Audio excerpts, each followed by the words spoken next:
Un nouveau collaborateur vient d'intégrer le cabinet et je souhaite l'enregistrer dans Vega. Tout d'abord, il faut que je le signale au service client afin de recevoir les codes d'accès ainsi que la procédure pour l'ajouter sur Vega.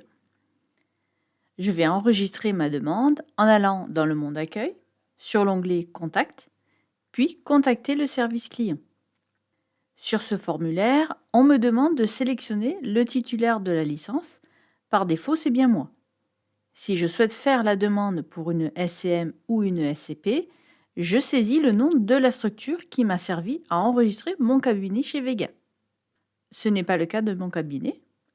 Je coche l'objet de ma demande, donc l'ajout d'un nouveau praticien dans le logiciel.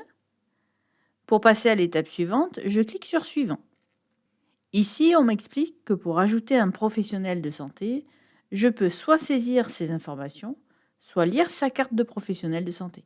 Comme je n'ai pas sa carte CPS avec moi, je vais saisir sa civilité, son nom, son prénom, son numéro de facturation.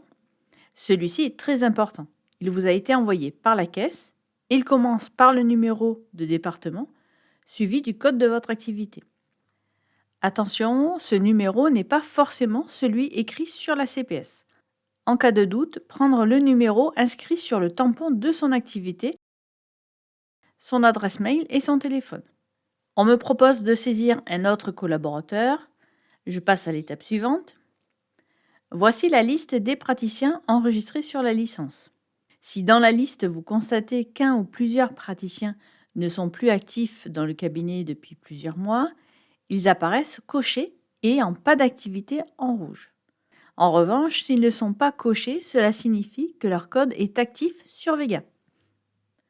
Pour mon cabinet, 2 de mes anciens confrères sont partis depuis longtemps et ne reviendront pas, donc je les laisse cocher. Je me suis rendu compte qu'un des professionnels de santé listés ne fait plus partie du cabinet. Je le coche. Attention, si vous ne faites pas cette démarche, cela peut avoir une influence sur le bon déroulé de l'opération en cours. Puis je passe à l'étape suivante. J'ai un résumé me spécifiant l'activation du nouveau praticien ainsi que la désactivation des anciens. Je valide. Sur ce message, on me dit que je suis sur le point d'envoyer le formulaire au service client, que ma demande sera traitée dans les plus brefs délais. Si je veux continuer, je confirme en cliquant sur Bon pour accord. Si ce message apparaît par la suite, cela signifie que le mail du cabinet n'est pas renseigné dans Vega. Dans ce cas-là, il est préférable de cliquer sur Paramétrer le mail standard.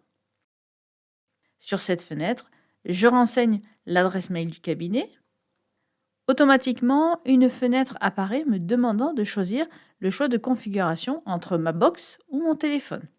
Dans ma situation, je sélectionne ma box, c'est ce que j'ai au cabinet, puis je valide. Dans le nom d'utilisateur, l'adresse mail du cabinet est reprise. Je saisis le mot de passe correspondant à cette adresse mail et je le confirme. Pour le reste, je laisse tel quel et je valide. Si je ne veux pas enregistrer l'adresse mail, je peux enregistrer le formulaire en cliquant sur Enregistrer le document en PDF et je l'enverrai par mail à l'adresse client au singulier @vega-logiciel.fr.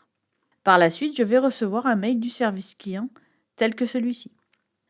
En pièce jointe, je trouverai la procédure ainsi que les codes pour ajouter ou supprimer un praticien. Les différentes étapes sont les suivantes. Je vais commencer à modifier mon numéro de licence. Sur Vega, je vais dans le monde outils, puis sur l'onglet Maintenance. Je clique sur Licence. Un message me demande de confirmer la sortie du logiciel. Je réponds oui. Ici, je remplace le numéro de licence par celui qui m'a été envoyé. Puis je clique sur Ajouter un utilisateur pour enregistrer mon nouveau confrère. Je complète la fiche. Je n'oublie pas de saisir son numéro de professionnel ainsi que son code d'accès que je trouverai sur la procédure. Puis je valide. Un message me confirme qu'il a bien été enregistré. Je clique sur OK. Le logiciel me demande de renseigner ces informations administratives. Je complète la fiche, puis je valide. Mon collaborateur apparaît bien parmi mes autres confrères. J'en profite pour désactiver le praticien qui vient de partir à l'aide de la procédure.